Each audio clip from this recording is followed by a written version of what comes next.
Hello and welcome to CATSweek. I'm Annalise Poorman. The Bloomington Board of Public Works met on June 20th.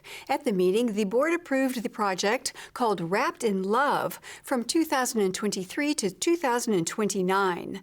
The project wraps sweaters around city trees to convey the city's stance against domestic violence, sexual violence, and human trafficking. Hi there, everyone. My name is Holly Warren. I'm the Assistant Director for the Arts for the City of Bloomington. So the city, in partnership with Middleway House, proposes the approval of the Wrapped in Love program, which places sweaters created by area fabric artists on city trees in the public right-of-way. The city proposes to partner with Middleway House to use the Wrapped in Love program as a platform to convey the city's messaging against domestic violence, sexual violence, and human trafficking, and past or present unequal treatment of persons based on demographic factors irrelevant to inherent human worth. The city believes that efforts to promote and encourage education, kindness, charity, civility, and respect will help us heal from past violence, abuse, and discrimination and move forward to a brighter collective future.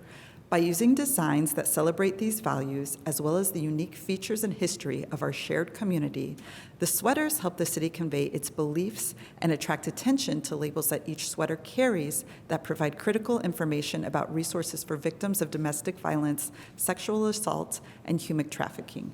Sweaters will be placed on the trees between September 1st and October 15th of each year, and they may remain there through March 31st of the following year. The city will provide Middleway House with annual funding to support the creation and installation of sweaters. Happy to answer any questions. The board also approved a construction agreement between the city and CSX Transportation. The city wishes to extend the Beeline Trail, but the project runs adjacent to railroad tracks owned by CSX. Good evening, Neil Copper with the engineering department. A section of the city's Beeline extension project will be constructed adjacent to railroad tracks owned by CSX Transportation. CSX requires an agreement between us and them in order to provide inspection and flagging services during construction of that project. The total agreement amount is $47,300. A portion of that, $14,300, is actually related to design review, which is the next item on this agenda, and $33,000 of that is related to this item, the inspection and the flagging during construction. Staff has reviewed and supports the agreement, and I'd be happy to answer any questions. As a follow-up to the previous request by Rita's Italian Ice for a right-of-way encroachment, the board approved the business's request to use part of the sidewalk for their walk-up window. Rita's Italian Ice has undergone some changes in order to improve the safety of customers waiting in line outside. The business has added an indoor space to order, a railing along the walk-up line, awnings, and a tree grate. So we have an encroachment agreement request for Rita's frozen ice and custard. They're going into the old falafel space in Dunkirk. They are requesting to use the right-of-way along Dunn Street to service their walk-up window. They have proposed a number of improvements to the right-of-way. Items that are included in this encroachment agreement are an existing sprinkler riser room, the concrete pad sidewalk area that they will be paving over in the right-of-way, a tree grate, awnings, and then a railing that will be installed between the right-of-way and the sidewalk. The Bloomington Board of Public Works will meet again on July 3rd at 5:30 p.m. The Monroe County Board of Commissioners held a work session on June 21st. The first item of discussion was about support for the Brown County Regional Sewer District's proposed expansion. Clint Studebaker, Vice President of the Brown County Sewer District, was the first guest to speak.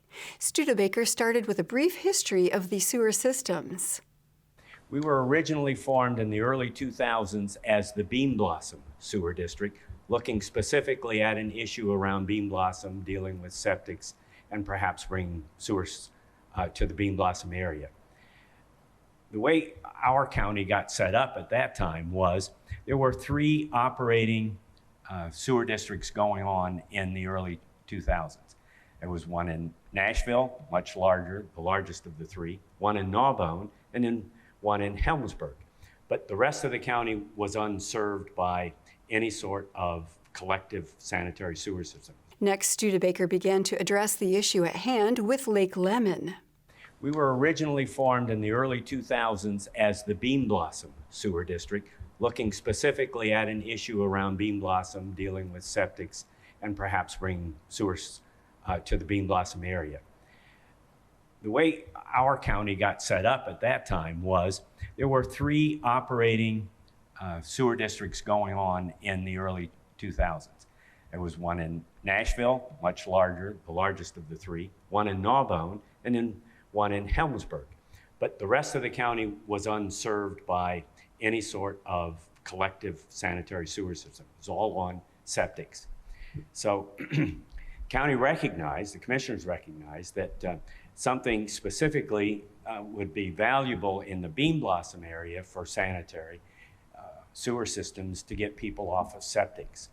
The county began to investigate what was going on with regard to their septics and realized that in terms of records, they had a lot of systems that were either very old or not recorded at the health department at all. So a lot of residents with no record of having a septic system up and running.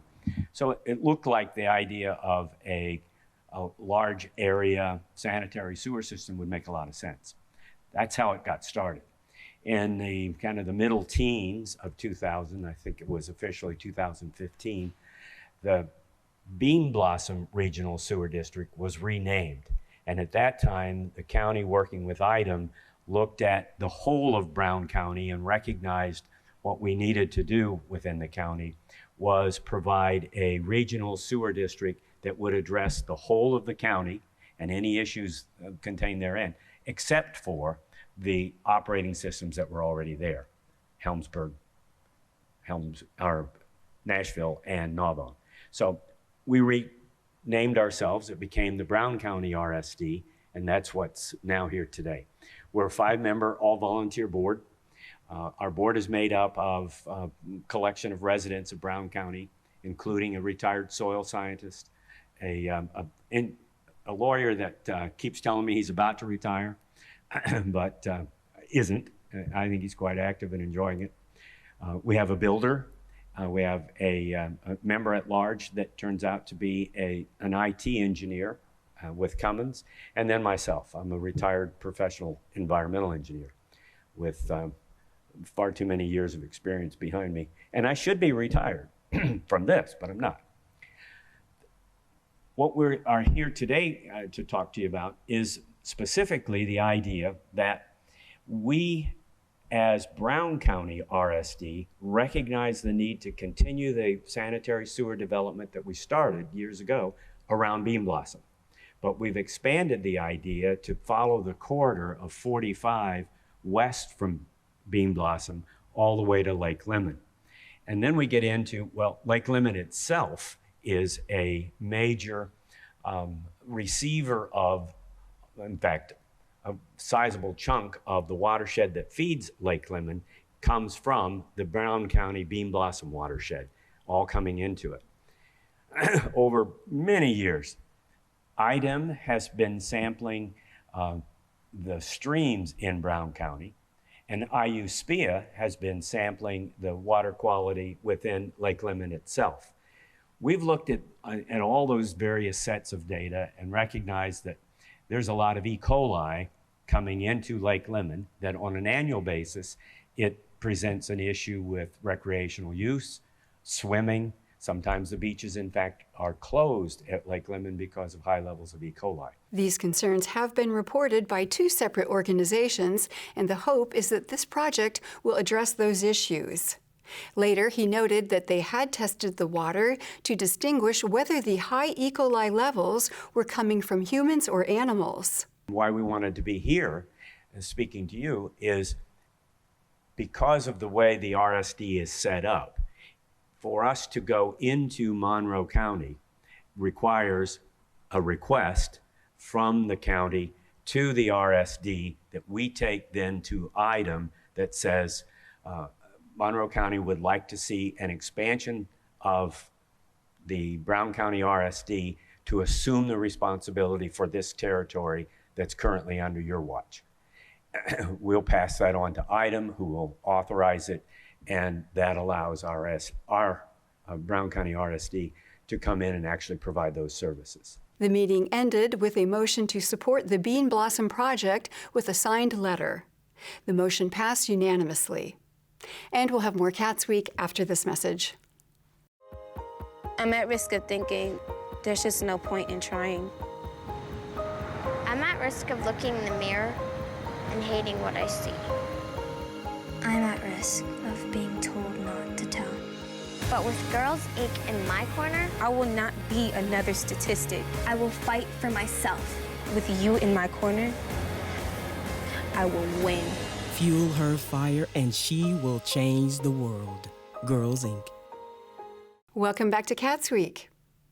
On June 20th at the Monroe County Plan Commission meeting, Commission President Margaret Clements opened the proceedings by reintroducing unfinished business from the May 16th hearing.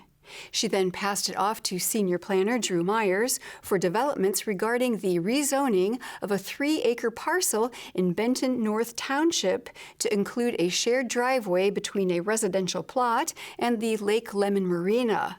Planning staff met with Highway Department staff during the department coordination meeting on June 12th, 2023.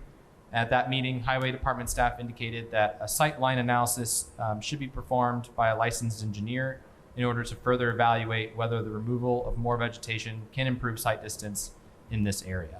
Senior staff attorney at Simon Property Group and partner at Lake Lemon Marina, Stephen Werner, spoke to the committee about the community's support for a simple trim of vegetation and the ways it would benefit the community.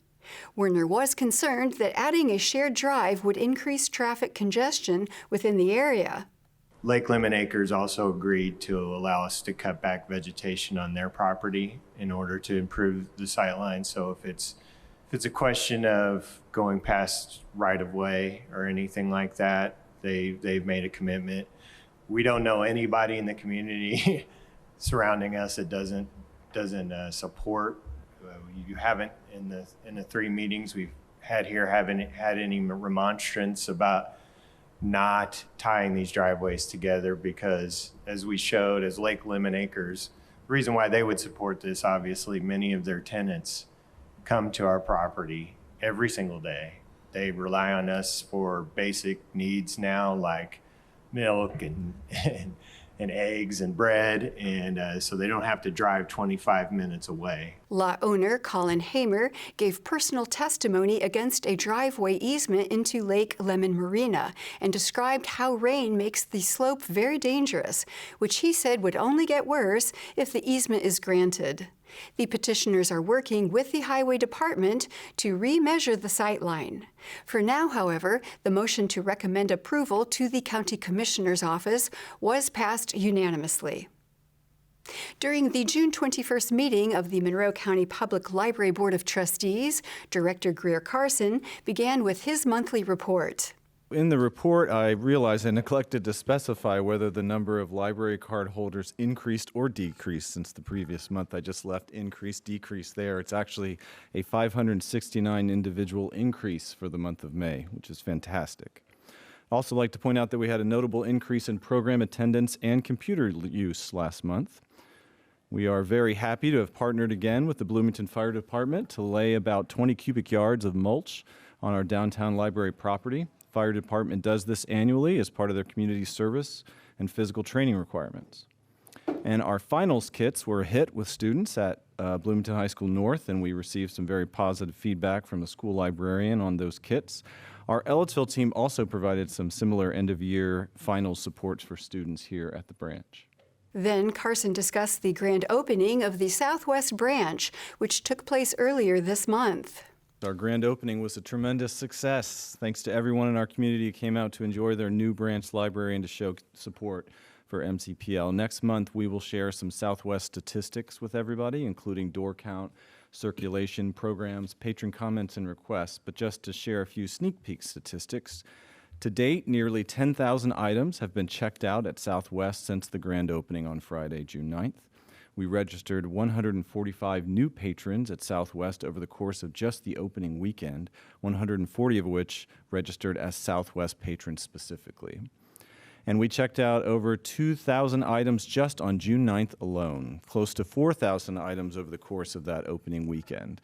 And if you were there and you saw the activity on June 9th, you probably noticed that a lot of it was people checking stuff out. So that's really, really encouraging. Thanks to our great Southwest branch team for their outstanding attitudes and work ethic and for welcoming our community of Southwest patrons with enthusiasm. Thanks also to the many MCPL departments and individual staff who put in hours and efforts to help bring our new branch online. A particular thank you to Communications and Marketing for coordinating so much good local media coverage, and this undoubtedly helped generate the buzz that resulted in roughly 6,000 people showing up for the event on June 9th over a 5-hour period. The only criticism we received is over the lack of sidewalk connectors from the main entrance to the existing Gordon Pike sidewalk, and that's a very valid criticism.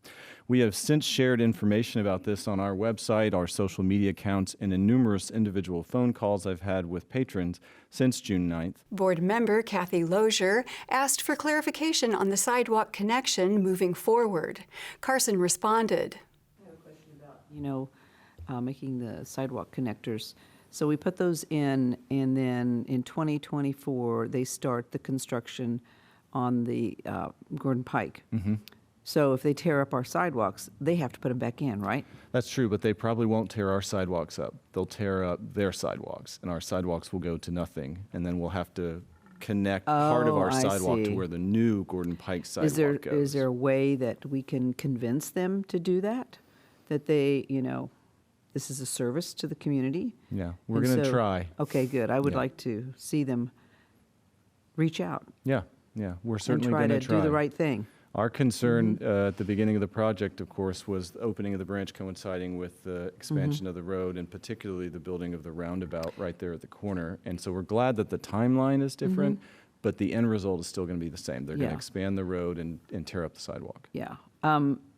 That road is a Monroe County road, correct? Correct. So that would be the county commissioners, right? Yes. So I would encourage everybody to call people that are the Southwest branch residents, users of the library. I think they can make a nice call to suggest that, you need to make these connectors. We have a beautiful resource. Now let's make it happen. Next, the board discussed the renewal of the COVID-19 paid leave policy for library staff.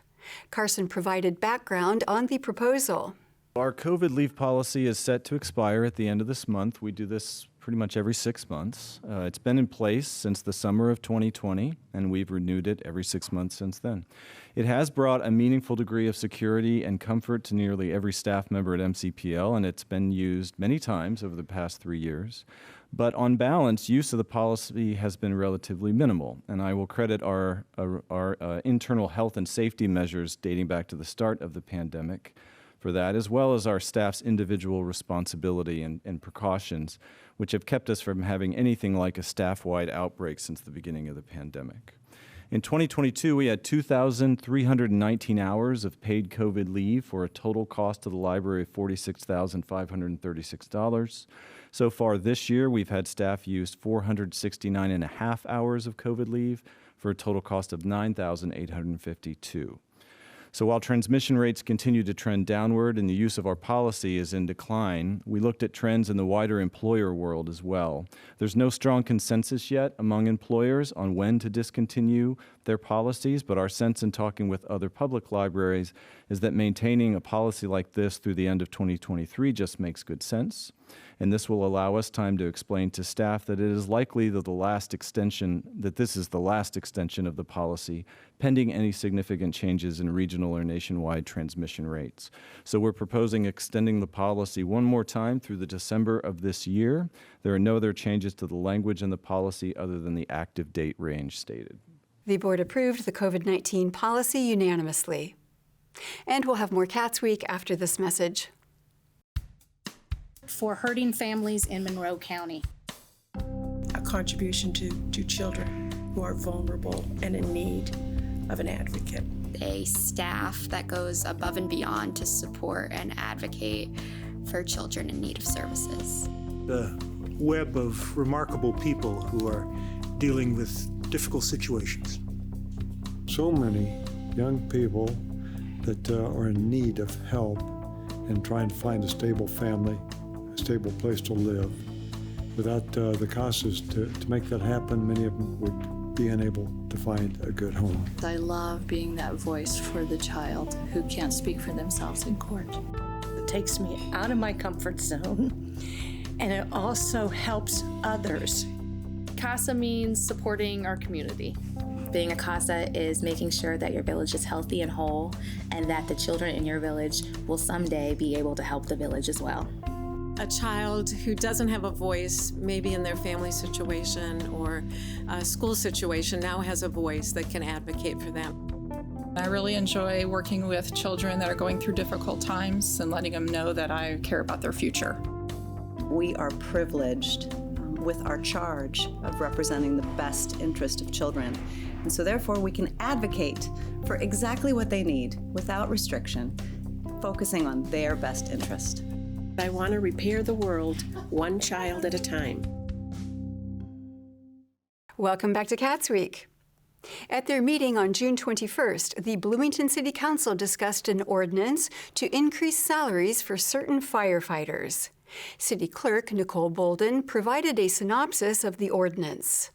This ordinance amends and replaces Ordinance 2225, which set the minimum and maximum salary rates for all sworn fire and police personnel for the year 2023 in accordance with council-approved collective bargaining agreements by adding an Assistant Chief of Operations position and amending one other job title within the fire department, and by adding sections IF, retention pay, IG, Kelly Day, vacation buyback, and IH, premium payments for battalion chiefs to the ordinance. City Council member Isabel Piedmont Smith touched on an amendment to the ordinance. This amendment removes the proposed Assistant Chief of Operation position in the fire department from the ordinance. After discussion with Chief Moore and feedback from firefighters, it was determined that the city should not take on the $118,000 annual fiscal impact of the additional position at this time. Fire Department Chief Jason Moore offered his perspective on the amendment. This is an amendment that I have asked for. I will, just like with the community EMT program, this is a vital position that is needed. Knowing that it has to be drawn from internal staff when we are at our staffing crisis, I have concerns as to how we can fill it. It was proposed that it could help us. We will get past this, and when we are no longer in crisis, this is something we'd like to revisit because it is definitely a needed position, and everything I said at the council meeting the other night of why I strongly believe in the extra safety, the capacity of administration to handle a younger workforce that is not as experienced will be reasons why I bring it back. But for tonight, I would like to request that you do approve this amendment, which will allow us to get past this and get the other really important portions of this ordinance through so that we can move forward with our business. And again, I'll work collaboratively with our staff to bring back a better implementation plan of these things in the future. Council member Steve Volan gave a final statement on the ordinance. Just briefly, it was a privilege to be able to talk with both the chief and representatives of the union over this problem because I didn't quite understand it. And I think that a lot of people had some misunderstandings because of the unfortunate way that the process unfolded. It was a little too compacted. And I don't think I'm sure we're not done talking about it, but for now, I think that we've found a good compromise, and I'm glad that the chief and the union have been sitting down and hashing out their differences. And I look forward to seeing what comes up over the next couple of months, and also appreciate Ms. Field's efforts here. She got dropped into a big old tub of water with this one, so thanks very much. Council member Susan Sandberg said she believes this ordinance could assist in job retention and addressing staff shortages.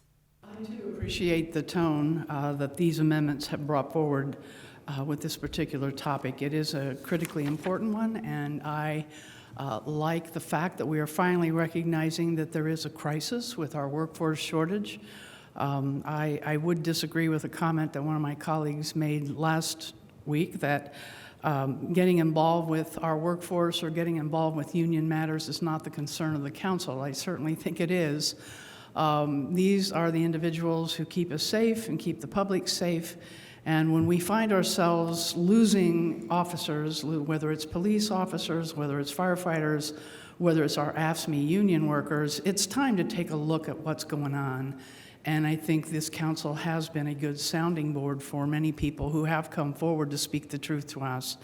And if this has resulted in an opportunity to take a pause, take the temperature, calm things down a bit, and figure out how are we going to deal with our staffing shortages that are causing unwarranted overtime, exhausted workers, no good will come from that. And so until we get that foundation repaired, as was mentioned, I think this is not the time to add new programming. I think this is the time to focus on why we're losing staff. I know it's happening everywhere, but this is the city of Bloomington, and we can do better here.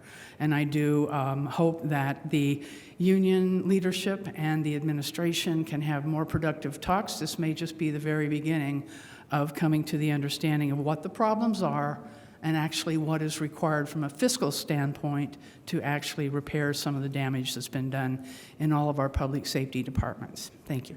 The council unanimously approved the ordinance as amended. The Bloomington City Council will meet again on July 26th. And that is all for Cats Week. Thank you for joining us. For Cats and WFHB, I'm Annalise Poorman.